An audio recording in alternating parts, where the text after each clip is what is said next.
Now welcome to your beautiful home.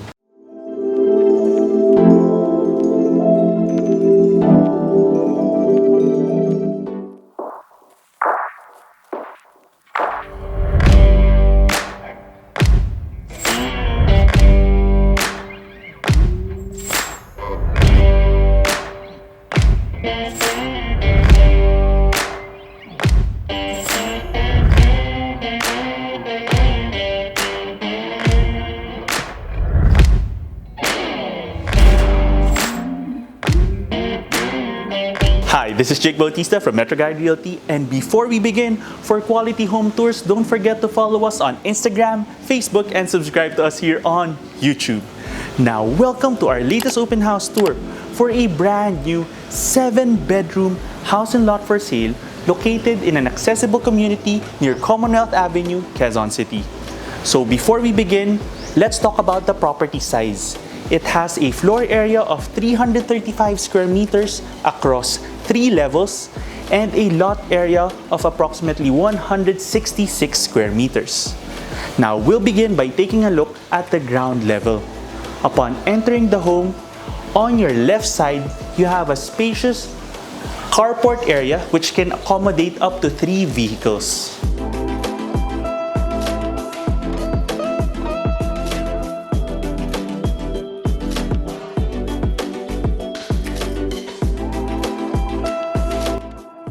As you can see from the construction materials here, this property is about 90 to 95% complete, and we just have some landscaping to finish and some more fixtures to put up, but this house will be finished very soon. So right now, from your parking area, you have a landscape area over here. So this is going to have greenery, and then here you have your main entrance. Now welcome to your beautiful home.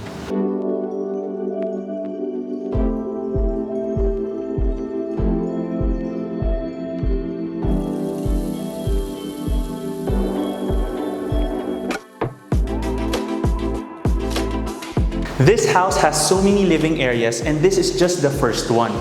It's well lit with a large window extending to the second floor of the house, with a unique light fixture and a high ceiling. You also have a great view of your avocado tree, which comes with the house.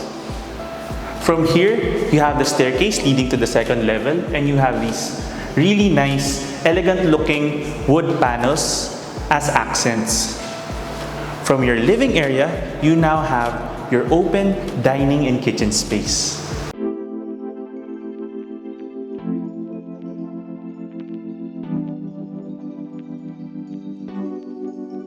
Your dining area features this really unique light fixture. So it's really striking and a great centerpiece for the whole ground level. You can easily fit a table here for 6 people. And you have a provision here for a split type air conditioning unit already. And if you open this up, you have a space here which you can use as a patio area.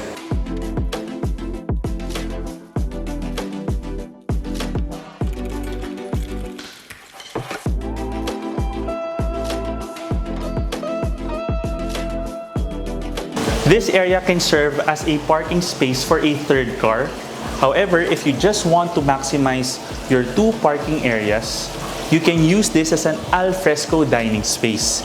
It also has this really calming fountain wall, and we're gonna cover this whole area up for added privacy. And now let's head back in. Your main kitchen is very functional and already comes with appliances. You have this granite countertop, which is excellent as an informal dining space. You can imagine having a stool over here for a quick bite. And you already have a refrigerator, an oven, a microwave, a cooktop, and a range hood. You also have this really elegant white laminate for your pantry shelves. And also a really elegant splash tile over here. And you have an access door leading to your service area.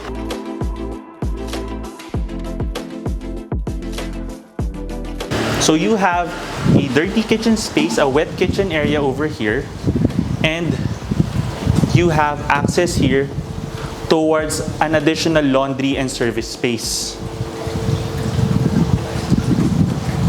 So this is where you can hang clothes, and you can potentially cover this up in the future. And here you have your maid's room, which comes with a bathroom.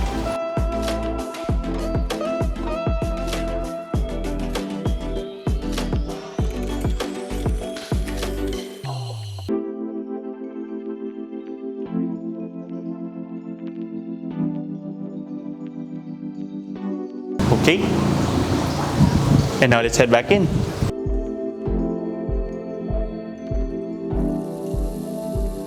From your service area, your main kitchen, and your dining area, let's now take a look at your first bedroom.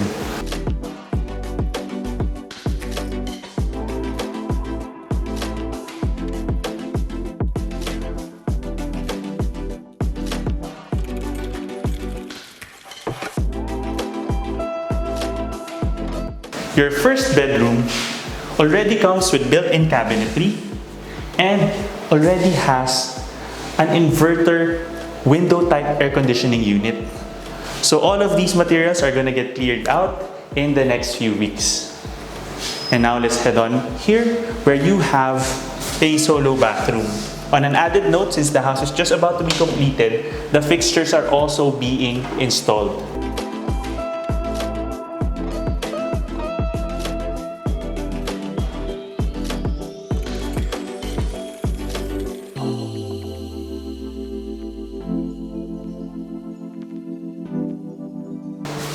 So you have a Cola brand for the toilets also. And from here, you also have a powder room for guests.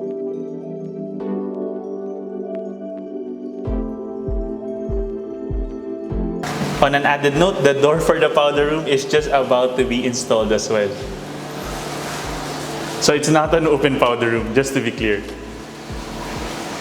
And now let's head on up towards the second level where we have 3 bedrooms. On an added note, the stairs are narrow wood. Let's go. Welcome to the second level of this home where you have a family hallway space. So you can maximize this area by having a couch over here and having a television set on this side. So it's another recreational space for the family. It's also very open because you have this terrace space giving you a view of your living area downstairs.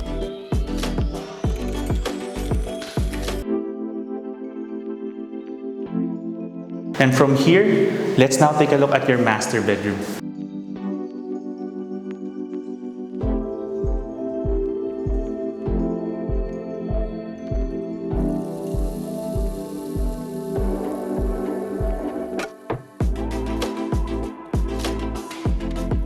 So the master bedroom is undergoing final finishing. That's why we have this staircase over here and some paint, but that's all gonna get cleared out. In terms of the space and the air and light, this room enjoys the morning light because this side of the house, the front of the house, is facing the east side of the property. And you also benefit from having this large sliding door leading out to a spacious veranda.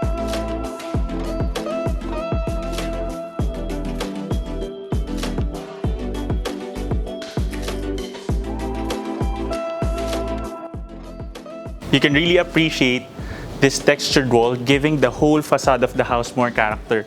And this is also an area which is excellent as a place for you to relax, since this is a private space, since it can only be accessed through the master bedroom. But you can have a large table over here and gather your family here if you'd like. And it also has a great view of the morning sun from here.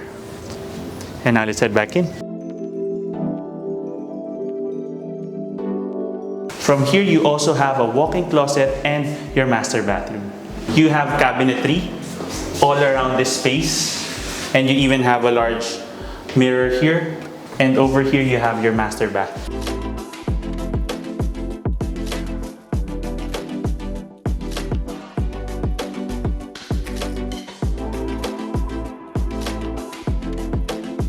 Once again, the fixtures are in the final stages of being installed.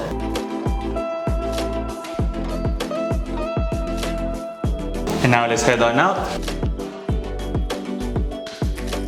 and take a look at the third bedroom and fourth bedroom over here. You can also see that you have a nice textured wall over here, which is a nice interior design feature of the house. It blends really well with the tiled flooring here. And on this side, you have your third bedroom.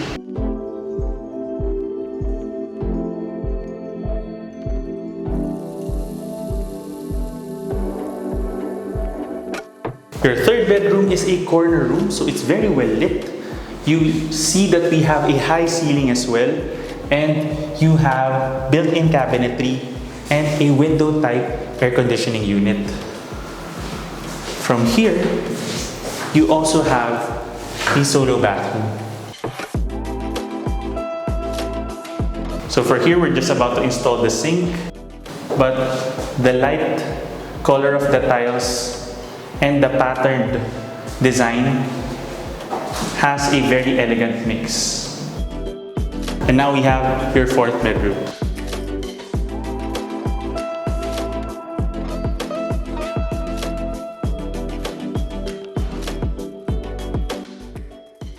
So this room is also facing the west side of the property. You have a window type air conditioning unit again, and you have the built-in cabinetry. You have LED lights. You already have a main light fixture. And here you have your bathroom once again. That door you see there is the door of the powder room, which is going to get installed. Just to clarify. And now let's head on over to the third level.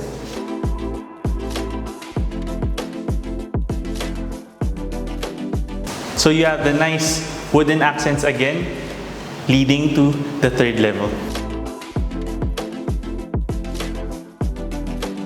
Welcome to the third level of this home, where we have 3 more rooms. On this side, you have the 5th bedroom.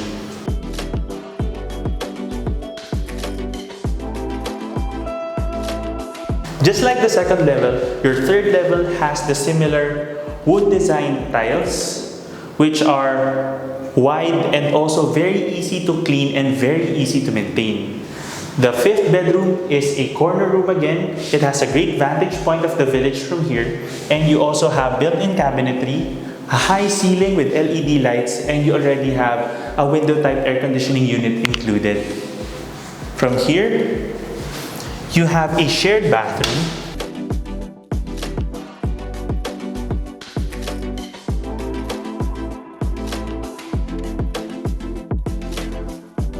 The 6th bedroom has its own bathroom and is facing the west side of the property. It also has the hallmarks of all the rooms here. You have the air conditioning unit included, which is a great value. You have the high ceiling, the LED lights, the built-in cabinetry. Don't mind the construction material here that's going to get cleared out. And then you have the solo bathroom.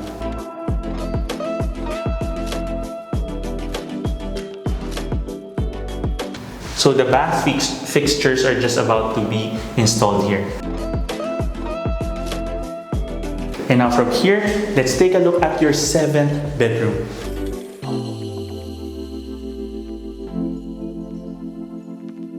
Your 7th bedroom is the biggest room here in the 3rd floor. It also can serve as an additional den area, family space, or recreational game room, or additional home office for you or your family.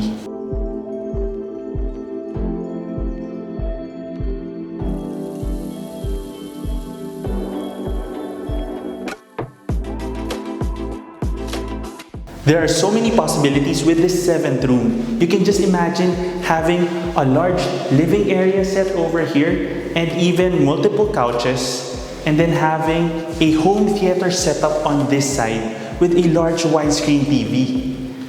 And it also enjoys the morning sun from the east side of the property and has this large sliding door leading out to a spacious balcony.